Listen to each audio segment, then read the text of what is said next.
Hello my beautiful home buyers and sellers, this is Faryal, your real estate agent. In today's video, we are going to talk about the market update for the Greater Toronto area for the month of March. We are now 4 months into the year, so I am going to do a quick review for you to take a look at the economic factors and how they have been impacting our housing market. Factors such as unemployment rate, inflation, interest rates. I will also touch on the supply side of things, how the housing starts looking like, and more importantly, what the labor shortages in construction industry are doing right now and how they pose a serious threat to achieving our housing goals and affordability goals. So let's get right into it. First things first, let's take a look at the numbers. Sales actually declined the month of March by 4.5% on the year-to-year basis. However, month over month, we saw that they went up by 16.9%. Well, that's not very unusual for the month of March because that's when the market starts getting really busy, when the spring market comes in. However, on a year-to-year basis, we didn't see our spring market fully bloom. And that's also because people are still waiting and hoping for the interest rates to go down. New listings kept up with the trend and they went up both year-to-year and month-to-month basis by 15.1%. Average sale prices also went up year-to-year by 1.3%, and on month-to-month basis, they went up by 1.16%. And average days to sell your home is around 20 days now. In recent news, we saw that the unemployment rate went up by 6.1%. Now, I talked a lot about this in my previous market update videos as well, and I did mention in my previous video that the unemployment rate needs to go up at least over 6% in order for us to tackle the inflation and to eventually start going towards the route of interest rates going down. But let's take a look at the labor force survey that was done by Stats Canada to dig a little bit deeper and dissect the unemployment rate and what's really happening. So in front of me is a labor force survey for March 2024 on Stats Canada website. I just want to show you in detail what exactly contributed towards the unemployment rate to go higher to 6.1% in March. It talks about the employment decline among youth aged 15 to 24, while it rose among core age men aged 25 to 54, and employment was little change among core age women as well as among women and men aged 55 and over. So mostly is the young youth population, probably students who just graduated, couldn't find jobs. Those are the people or people who were laid off or were unable to find new jobs are the ones who contributed towards the unemployment to go up to 6.1%. Also, the industries that got affected that had fewer people employed were accommodation, food services, wholesale and retail, and professionals like scientific and technical services. However, in March, we saw employment increased in 4 industries that were led by healthcare and socialists. Looking at the report, it is clear that unfortunately our youth will be the one who will suffer most likely from the job losses and unable to find jobs and secure something for themselves. But what does all of this mean for the housing market? Well, I personally think that demand will not be affected. Demand will still be there because it's not the youth who lost the jobs or are unable to find the jobs are the ones who are buying homes. However, the unemployment rate going up to 6.1% will definitely trigger for the interest rates to go down sooner than later. Let's take a look at the recent article published by BNN Bloomberg that talks about this more in detail. To my point about expectations of interest rates cuts sooner than later, in this article, it talks about here how economists had been betting that the Bank of Canada would deliver the first rate cut in June or July. However, now the expectations are leaning more towards June. Another interesting fact that I saw here is that U.S. employers added more jobs. They added about 303,000 workers to their payroll in March. However, in Canada, the higher interest rates definitely weighs on businesses a lot more because in U.S. we don't have that strong population growth compared to Canada. We have a lot of new immigrants that are coming into the country, adding into the labor force. That definitely increases the supply, and we don't have enough businesses that can provide those job opportunities due to higher borrowing costs. Hence, we saw more unemployment rate going higher. But we have to be careful what we wish for because as soon the interest rates start to go down, our demand goes up and that puts a pressure on home prices to move upwards as well because supply still remains a critical issue in our housing market. So now let's take a look at the supply end of things and how our housing supply is doing. So before I get into more detail, I want to first explain to you something called months of inventory. That gives you a really good idea as to what's happening in the market and what kind of a market we we are in. Either we're in a seller's market, balanced market, and buyer's market. Keep in mind that we can be in different markets at the same time, depending on the area you're in and depending on the type of home you're looking at. So if, let's say, you have 2 months or lower months of inventory, we are in a hot seller's market.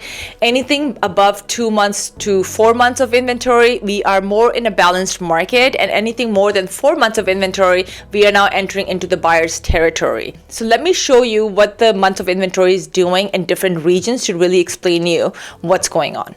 So now let's take a look at the months of inventory, where it is at. In the month of March, I have in front of me the TREB market report.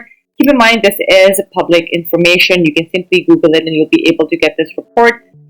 Overall, we are sitting at about 2.5 months of inventory. So remember when I was mentioning how in different areas we can have different markets at the same time. So if you take a look over here, coming down to Caledon, we see that we are sitting at 3.9 months of inventory. So we are very well on the way to a buyer's market over there. However, let's say in Milton, we are sitting at 1.9 months of inventory, so we are in a hot seller's market. So we can be in different areas we can be in different markets. Also, if you go further down in Toronto, we are seeing different markets as well. In the West End, we have about 2.5 months. In Central, which is Toronto Central, which is mostly condos, homes that are located in the Toronto Central, we are sitting at 3.4. We are in a very balanced market when it comes to condo apartments overall in the market right now. But let's say if you are someone who is wondering different types of homes, if you are someone who's looking to buy a detached home and you're wondering what type of a market we are in, let's say in Milton, just to make sure how you approach the market will completely change if you are in a seller's market, buyer's market, or a balanced market. So just a quick tip for you guys to be able to calculate that for yourself. All you have to do is take active listings and divide that by the number of sales, and that will give you months of inventory where we're sitting at in different regions. If, let's say, you're looking for a different type of homes and just wondering what type of market we're in. So let's take a look at the article that talks about the new housing budget and what the money is being allocated to. So by now, it might be very clear to us that in order for the housing to become more affordable, we need for supply to go up. It's not only about the interest rates going down, because that only fuels the market and that puts pressure on the home prices, as I keep saying that, and that doesn't really help the situation, and we keep being in that loop. So that being said, in the housing budget, there's a lot of new things that were being announced in terms of working for the federal government to work with municipalities and territories to come together and play their part to make sure that there's more houses being built. In the new article, federal government pledges $6 billion for housing and new infrastructure fund. However, it's not going to be that it's just given out like that. Municipalities have to meet up with the criteria what the federal government has set in order to access these funds. So over here it talks about of the $6 billion in the fund, $1 billion will go directly to municipalities for urgent infrastructure needs. It also talks about that municipalities have to show commitment towards coming up with the missing middle homes, which are duplexes, triplexes, townhouses, and multi-unit buildings. And also they're talking about imposing a 3-year freeze on development charges for the cities with more than 300,000 people.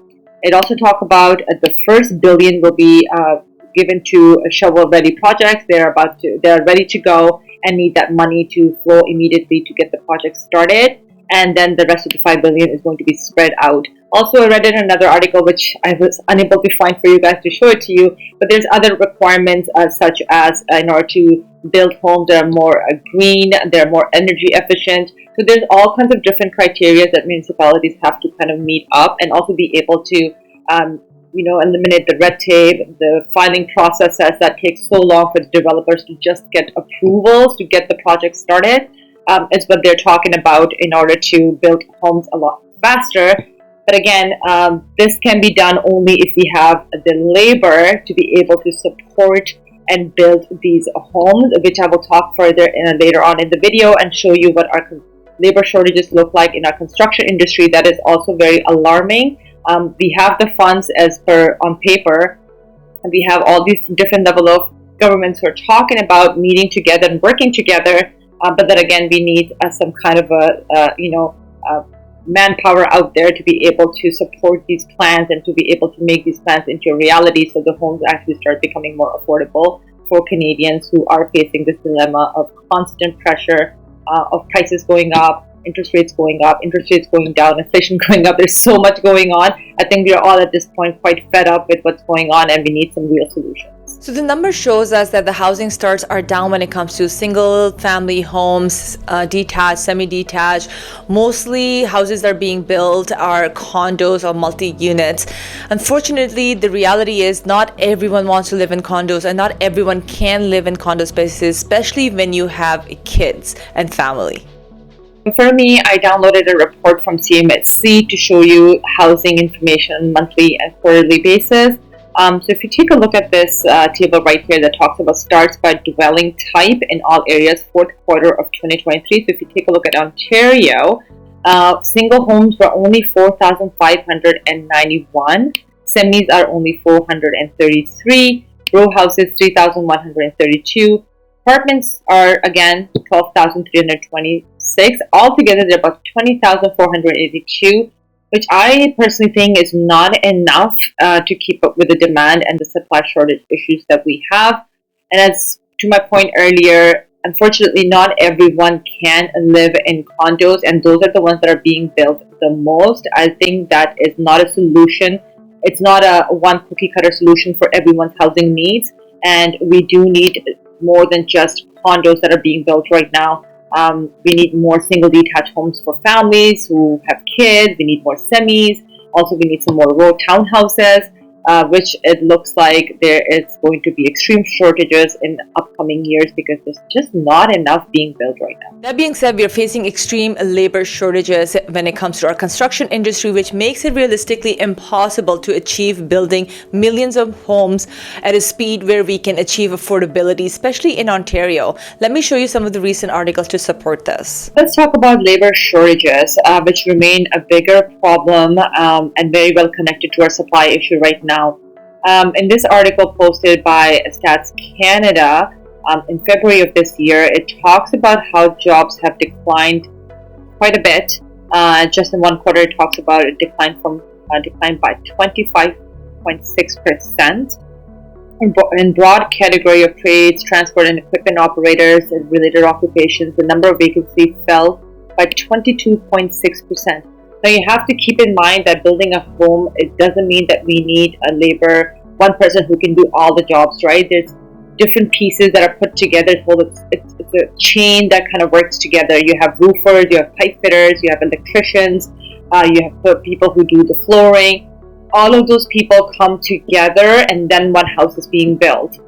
So nationwide, there's vacancies down in the key states everywhere. So if you talk about plumbers, pipe fitter, gas fitters, they declined as well by 21.1%, all of them in our double digits. Then we have our carpenters, cabinet makers that also fell down by 33.3%. Drywall installers fell down by 29.2%. Power line telecommunication workers declined by 17.1%. Then we have our roofers, shingles, people who glass installers. Those also saw a decline that's a little bit slower rate as compared to other trades. They declined by 8.5%. So overall, if you look at it, we are lacking in all different trades of people who can come together and build a home. And it seems like it constantly is declining. We have a big population of baby boomers who are currently working in the labor force, who will be retiring in next 10 years. However, the problem is that we just don't have enough supply of labor who can come into those positions and fill those jobs. I mean, we don't know what the solution is going to look like, but we know one thing, that our younger population is less interested in going into these trades, and there are not just enough people to get into that.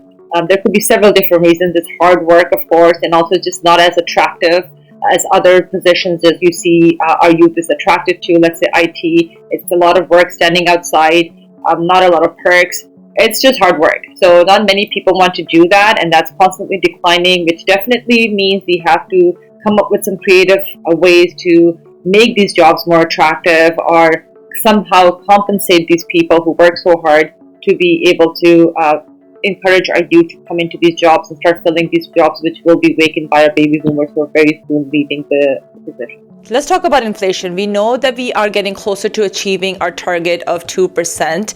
However, recently we saw that the inflation actually went up in the US, which can definitely have an impact in Canada as well. So talking about inflation, to most people's surprise, Canada's inflation rate slowed to 2.8% in February, beating expectations for 7th month in a row. So a lot of people were expecting, especially over here talks about it, economists had largely expected the rate to rise to 3.1%, also because we saw the US inflation actually went up, and we saw that in Canada it actually went lower.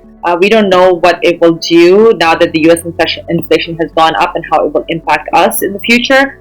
However, the major contributions still remain is rent and mortgage interest costs continue to be primary drivers of the inflation rate, and rent seems to be going up constantly.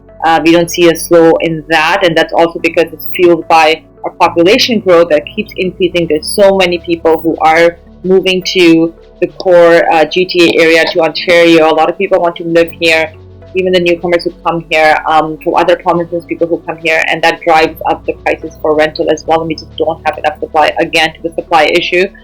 That keeps up the prices going up and inflation going up as well. Now, Bank of Canada has decided to pause its interest rates for 6 straight decision, and there is prediction right now that they most likely will start going down in June. So it can happen that the spring market, which didn't come in the spring, might happen in the summertime. So looking at all the information that I've shared with you, the prediction goes like this: if the inflation keeps being on the trend of going downwards and we reach our 2% goal, and the unemployment rate stays at 6.1% or even goes higher, so there is a chance of interest rates to start going down starting this June. However, we also know that the interest rates going down is probably not the ultimate solution to our housing market, because our supply still remains a big issue. Our housing starts are pretty slow because it is being impacted with the fact that we don't have enough labor out there to help build homes at a faster speed to keep up with the demand. So we don't know exactly when we're going to be able to come out of this loop. We need better policies, of course. It's the bad policies that got us here in the first place. But we also know there's a talk going on in a lot of news right now that better immigration policies in terms of bringing in more skilled labor can help us build homes at a faster pace to be able to keep up with the demand. That might help us with the affordability. Let me know what you think about that. Do you think that if we ease up on immigration when it comes to skilled people, will that help us get closer to the affordability? Let me know in the comments. And if you have any questions, or if you're someone who is about to start their home journey and does not know where to begin or needs more information, I'm here to help. You can simply reach me by clicking the Calendly link in my description. It's very easy. Book a quick consultation call with me and I'm here to help. In the meantime, have yourself a wonderful day. This is Faryal signing out.